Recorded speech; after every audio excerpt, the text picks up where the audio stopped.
TV serial और फिल्मों का बड़े इंसान के साथ साथ मासूम बच्चों के जहन पर क्या असर पड़ता है, इसकी एक वानगी राजधानी दिल्ली में देखने को मिली।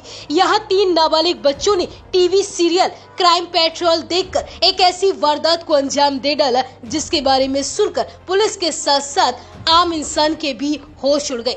दरअसल उत्तर पूर्वी दिल्ली के दयालपुर में एक मदरसे से बेहद दर्दनाक और परेशान कर देने वाली खबर सामने आई है। यहाँ मदरसे के बाहर से शुक्रवार की रात तकरीबन 10 बजे एक महिला ने पुलिस को कॉल किया और बताया कि मदरसे में पढ़ने वाले उसके 5 साल के बेटे रूहान की तबीयत बहुत खराब है। महिला ने कहा कि उसे शक है कि उसके बेटे के साथ मदरसे के अंदर कुछ गलत हुआ है। कॉल मिलने के तुरंत बाद पीसीआर की गाड़ी मौके पर पहुंचती है और कुछ ही देर में दयालपुर थाने की पुलिस भी मदरसे के बाहर पहुंच जाती है। मदरसे के बाहर उस वक्त लोगों की भारी भीड़ लगी थी, हंगामा मच रहा था। 5 साल के बच्चे को गोद में लेकर उसकी मां वहीं पर बैठी थी। बच्चे की गर्दन, पीठ और कमर और पेट पर बड़े बड़े फफोले निकले हुए थे। पुलिस ने बच्चे को फौरन पास के एक अस्पताल में भर्ती कराया, जहां इलाज के दौरान मासूम की मौत हो जाती है। बच्चे की मां ने पहले ही कुछ गलत होने की आशंका जाहिर की थी, लिहाजा पुलिस ने शव का पोस्टमार्टम कराया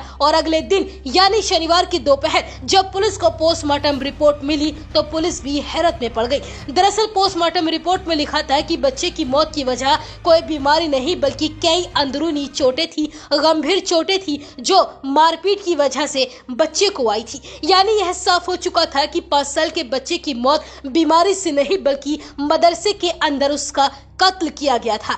इसके बाद दिल्ली पुलिस ने फौरन इस मामले में मर्डर का केस दर्ज किया और मदरसे के अंदर पहुंचकर जांच पड़ताल शुरू की गई। सबसे पहले पुलिस ने मदरसे के अंदर के आसपास के तमाम सीसीटीवी फुटेज इकट्ठा किए। पीड़ित बच्चों के दोस्तों और मदरसे के अंदर मौजूद दूसरे छात्रों से भी बातचीत की और उसके बाद जो सच सामने आया वो बेहद ही हैरान और परेशान कर देने वाला था। जांच के दौरान पुलिस को पता चला कि 5 साल के बच्चे रूहान की हत्या किसी बड़े इंसान ने नहीं बल्कि मदरसे में ही पढ़ने वाले 3 नाबालिग लड़कों ने की है। इनमें 2 की उम्र 11 साल और 1 की उम्र महज 9 साल है।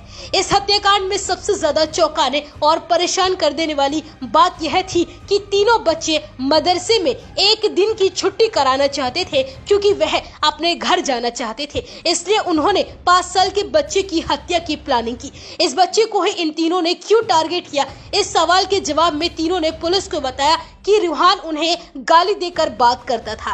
तीनों बच्चों ने कत्ल की साजिश कैसे रची, पुलिस से कैसे छिपाया। जब इस बारे में जांच की गई तो पता चला कि तीनों बच्चों ने टीवी पर एक क्राइम शो देखा था जिसमें कुछ बच्चों ने मदरसे में छुट्टी करने के लिए एक बच्चे का कत्ल कर दिया था। तो कत्ल का यह आइडिया इसी क्राइम शो के जरिए इनके दिमाग में आया था, जिसे इन तीनों ने यहाँ मदरसे के अंदर न सिर्फ आजमाया बल्कि उस बच्चे की हत्या भी कर दी और वह भी पीट कर, और साथ ही मासूम बच्चे के शरीर को सिगरेट से भी जगह जगह दागा गया था जिससे उसके शरीर पर फफोले पड़ गए थे। फिलहाल मदरसे पर ताला लग गया है, तमाम बच्चों को उनके घर भेज दिया गया है। आसपास के लोग गुस्से में नजर आए, लेकिन पुलिस भी अभी भी इस मामले की जांच कर रही है और पता लगाने की कोशिश कर रही है कि क्या मदरसे के मैनेजमेंट को जानकारी थी, कहीं जानबूझकर पुलिस से जानकारी छिपाई तो नहीं गई। वहीं पुलिस के मुताबिक मृतक बच्चा करीब 5 महीने पहले ही इस मदरसे में पढ़ने के लिए आया था और वह दिल्ली के पंजाबी बाग इलाके में रहता था। मृतक बच्चे के पिता उत्तर प्रदेश में रहते हैं और अपनी पत्नी और बच्चों से मिलने के लिए महीने में एक बार दिल्ली आते थे। फिलहाल मासूम रूहान की मौत के बाद परिजनों का अब रो रो कर बुरा हाल है और साथ ही पुलिस के इस खुलासे से आसपास के लोग भी हैरान और परेशान हैं।